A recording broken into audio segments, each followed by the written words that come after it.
The echoes beneath the ice. The forbidden trip.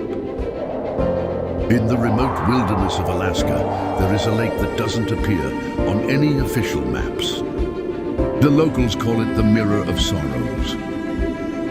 In the winter of 2024, three friends, Liam, Sarah, and Mark, decided to ignore the warnings and set up a cabin for an ice fishing trip.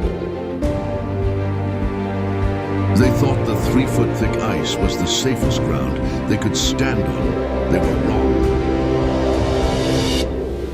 The face in the hole. On the second night, while Liam was checking the fishing hole, he saw something that froze his blood. A pair of pale human hands were clawing at the edge of the hole from underwater. Then a face appeared, white as snow, eyes wide open, staring directly at him. It wasn't a monster.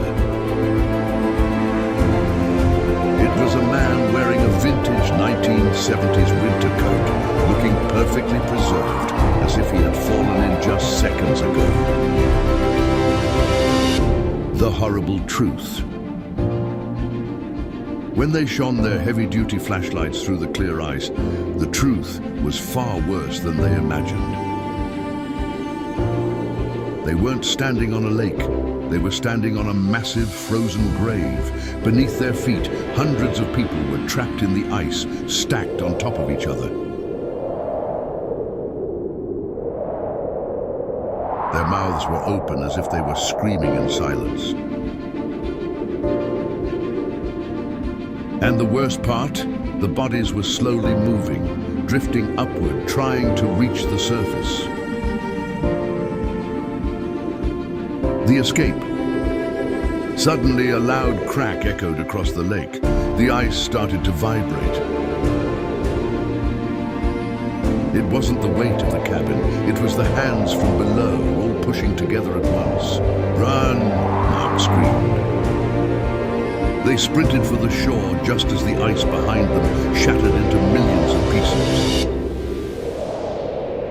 As they looked back from the safety of the land, they saw the frozen man they first encountered, standing on the edge of the dark water, waving goodbye with a cold, lifeless smile.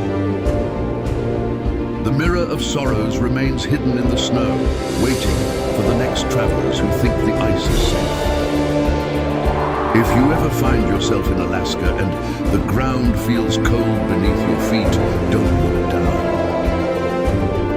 You might not like who is looking back at you. The scariest part isn't that we escaped. It's that after returning home, I woke up in the middle of the night to a sound coming from under my bed. A slow, rhythmic crack, crack, crack, exactly like the sound of ice breaking. Then I felt it, a hand, freezing cold as death, grabbing my ankle from the darkness. If you ever travel to the frozen north, remember one thing: the ice is never as thick as you think. Sometimes it's not the cold that kills you, it's the people who are waiting for someone to take their place in the dark water. Sleep well tonight, and whatever you do, stay away from the frozen lake.